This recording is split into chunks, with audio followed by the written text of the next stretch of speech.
ধুনীয়া দেখাত ধুনীয়া আৰু ছাকচেছত ধুনীয়া এইটোৰ মাজত ডিফাৰেঞ্চ আছেনে?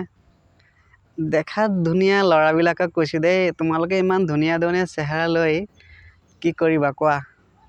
কি কৰিবা? ইমান ধুনীয়া ধুনীয়া চেহেৰা লৈ কি কৰিবা?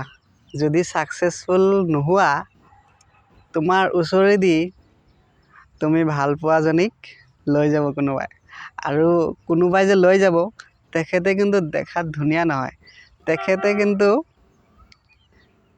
কিন্তু কলা, বুজিলা? গতিকে তেখেতে যে লৈ যাব তেতিয়া কিন্তু তোমাৰ মনটো যে হাৰ্ট ব্ৰেক হৈ যাব।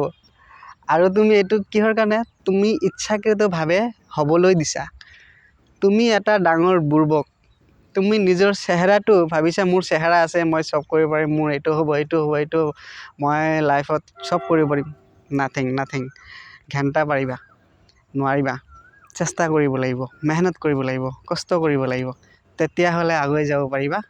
আৰু যেতিয়া ভাল এটা চাকৰি পাবা, ভাল এটা বিজনেছমেন হ'বা, ভাল এটা প্ৰফেশ্যনেল মানুহ হ'বা, তেতিয়া তুমি ছাকচেছফুলো হ'লা, তেতিয়া তোমাৰজনীক কোনো লৈ যাব নোৱাৰে। তুমি তোমাৰজনীক সেই ঠিকেই টাইমতে পাই যাবা, বুজিলা?